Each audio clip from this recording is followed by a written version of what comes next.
Bienvenue à notre podcast Motivation Plus. Je suis Jean-Claude Angbalou, consultant en ressources humaines, coach et conférencier. Le but de Motivation Plus est de vous motiver et de vous encourager et de vous donner des pistes de réflexion sur le leadership, le coaching, l'emploi, le développement personnel et les nouvelles tendances de ressources humaines. Nous considérons que tout le monde est leader et peut développer son leadership. Notre sujet d'aujourd'hui, le leadership et la résolution des conflits dans une équipe ou une coalition.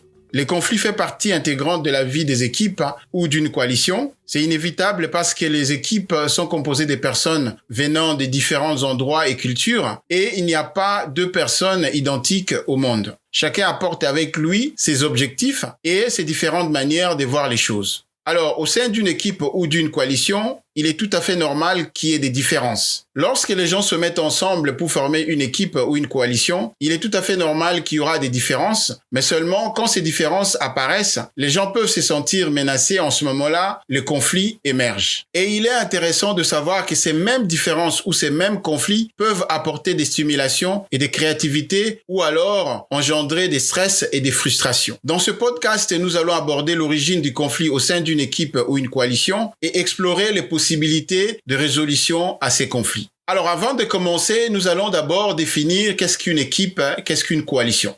Une équipe est constituée d'un petit nombre de personnes avec des compétences complémentaires qui s'engagent à un objectif. Des objectifs de performance et une approche commune pour lesquels ils se tiennent mutuellement responsables. Une coalition peut être constituée lorsqu'aucun parti ne détient la majorité lui permettant de gouverner seul. Une coalition vise à présenter un programme commun visant à gouverner un pays, une région ou une entité administrative. Pendant la coalition, il est certain que les conflits vont certainement émerger, mais le conflit peut servir de catalyseur pour développer l'identité et la direction de l'équipe. Bruce Tuckman a modélisé en 1965 les différentes étapes de vie d'une équipe. Les étapes par lesquelles un groupe passe au cours de son existence. Cette modélisation des étapes de formation d'un groupe est particulièrement intéressante pour repérer le niveau de maturité d'une équipe et permettre aux leaders d'utiliser les bons leviers pour l'atteinte des objectifs communs. Pour qu'un groupe ou une coalition devienne une équipe performante, il doit évoluer selon un schéma particulier. Alors, Bruce Tuckman a donné 5 étapes. La première étape, c'est la formation du groupe ou de la coalition. La deuxième étape, c'est la confrontation ou la tempête, quand les conflits éclatent parmi les gens qui viennent se mettre ensemble. La troisième étape, c'est la normalisation ou la structuration et l'élaboration d'un programme commun. La quatrième étape, c'est l'exécution du programme. Et la dernière étape, c'est l'achèvement ou l'aboutissement de la mission assignée à l'équipe ou à la coalition. Alors, pour chaque phase, nous allons d'abord voir les détails de ce qui se passe pendant la phase. Ensuite, qu'est-ce que le leader peut faire pour apporter des solutions aux conflits et aux problèmes qui émergent. La première phase, c'est la constitution ou la formation du groupe. Cette première phase correspond à la création de l'équipe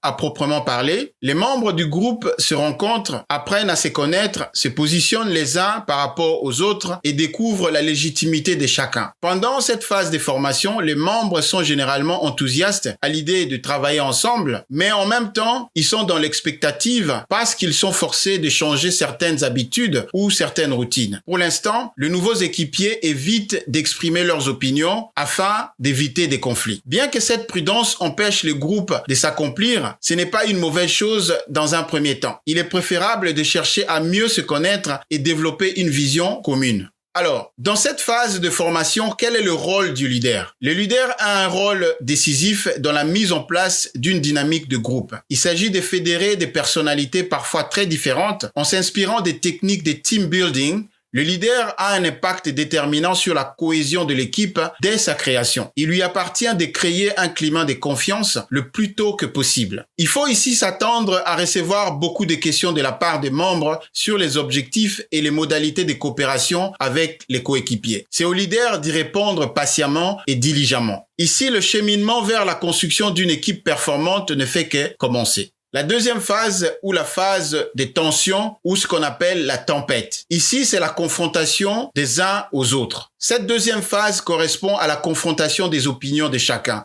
Les divergences de points de vue, les tensions se font sentir. Chacun cherche à se faire entendre, souvent au détriment des autres. C'est en ce moment que les conflits et les compétitions commencent à s'exposer. C'est une période de tension qu'il faut savoir bien gérer. Alors, c'est une étape très délicate et qui peut, si elle est mal négociée, aboutir à l'éclatement de l'équipe, voire un changement de main de leader, puisque en ce moment, chacun essaye de pousser l'autre à la faute. En ce moment-là, les uns les autres cherchent à prendre la main ou à prendre le dessus. Alors, quel est le rôle du leader dans cette étape? Lors de cette étape, le leader a pour le rôle de réduire des tensions et de réguler les échanges en permettant notamment à chacun de s'exprimer. Ici, il ne faut pas que le leader puisse empêcher les gens de s'exprimer, mais il faut coordonner, il faut réguler. Le leader sera éventuellement amené à gérer les conflits si les discussions s'enveniment. À cette étape, le leader doit être assertif, c'est-à-dire s'affirmer en tant que leader tout en respectant et en écoutant les différents membres du groupe. Le leader doit vraiment faire preuve de beaucoup d'écoute. Il doit développer les compétences d'écoute et de communication. Il doit savoir comment gérer les conflits et comment faire en sorte que les membres qui sont en coalition ou les membres de l'équipe puissent se sentir à l'aise. Ici, le leader doit apporter des réponses aux questions que se posent les membres de l'équipe. Pour que l'équipe puisse évoluer, il faut toujours garder à l'esprit que la phase de confrontation peut consolider ou défaire une équipe. Donc, il y a toujours une possibilité d'éclatement de l'équipe ou de la coalition à cette étape.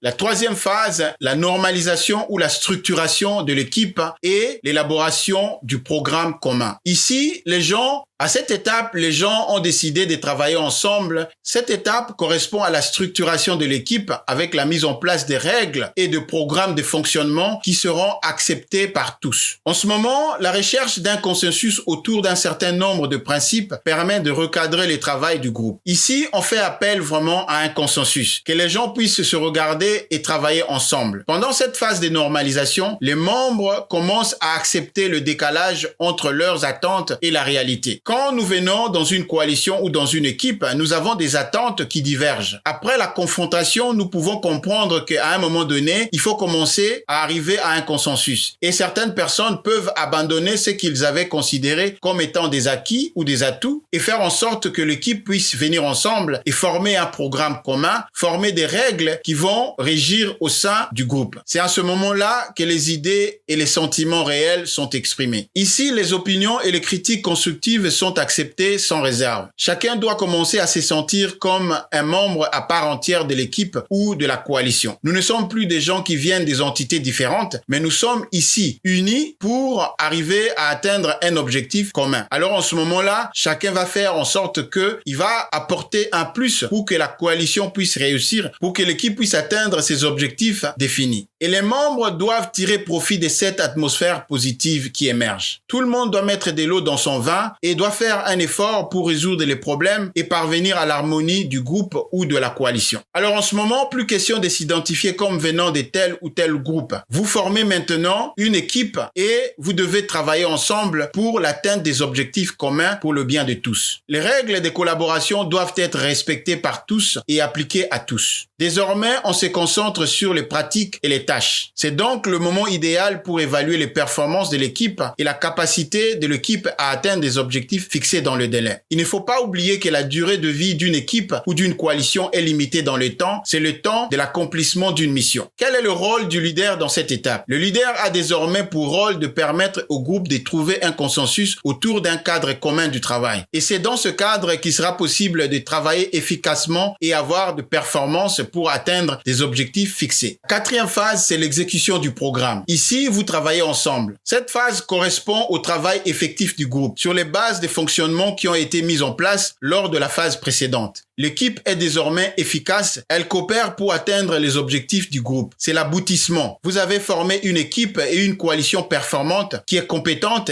et qui est vraiment impliquée à la résolution des problèmes et qui regarde ensemble pour l'aboutissement. Les membres sont capables de résoudre résoudre et de prévenir des problèmes et les conflits. Maintenant, il y a une attitude positive qui prévaut au sein de l'équipe. Le rôle devient plus fluide. Chacun sait ce qu'il doit faire. Les différences personnelles sont appréciées et mises à profit pour améliorer la performance de l'équipe. Alors, il faut faire attention car les changements brusques et importants peuvent faire revenir l'équipe en arrière et recommencer encore une étape précédente. S'il y a une bonne gestion de ces changements et que les attitudes et les comportements de chaque membre sont reconnus et pris en compte, l'équipe pourrait réussir cette phase d'exécution. Alors, quel est le rôle du leader? Le rôle du leader consiste à cette étape à motiver son équipe à effectuer l'activité pour laquelle elle est réunie. Ici, le leader doit utiliser de la motivation intérieure ou intrinsèque en invitant chacun des membres à voir la finalité de cette coalition et la satisfaction de tous ceux qui vont bénéficier de cet aboutissement. Ici, le leader doit prendre de la hauteur et inviter tout le monde à coaliser ensemble et les motiver afin d'atteindre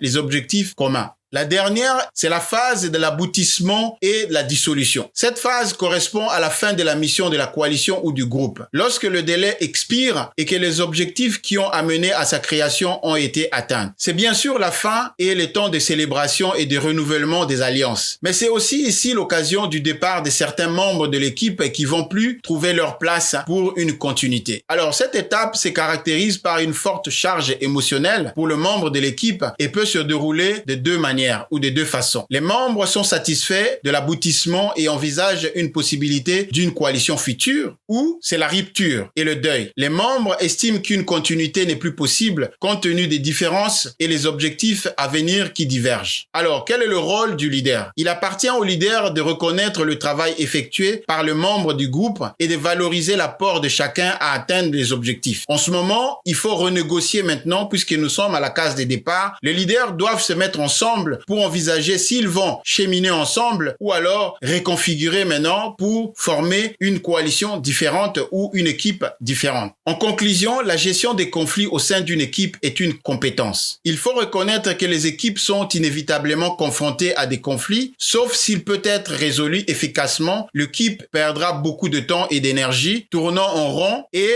se détournant même des objectifs qui sont fixés. Alors, il est très important que quand les leaders se mettent ensemble pour former une équipe de travail ou une coalition, il faut savoir tout mettre en œuvre pour que les conflits soient résolus au sein de l'équipe et qu'il y ait une certaine harmonisation afin que quand vous allez élaborer un programme commun, que tout le monde puisse travailler ensemble pour l'accomplissement des objectifs communs. C'est toujours avec plaisir que nous prenons du temps de partager avec vous. Merci de votre écoute. Si vous avez aimé ce podcast, vous pouvez partager avec vos amis. Vous pouvez aussi vous abonner. Comme ça, chaque fois que nous allons poster de nouveau, vous allez recevoir une alerte. Vous pouvez aussi visiter notre chaîne sur YouTube, Coaching des leaders. Là où vous allez voir beaucoup de vidéos dans le domaine du leadership, le développement personnel et de la motivation. À très bientôt.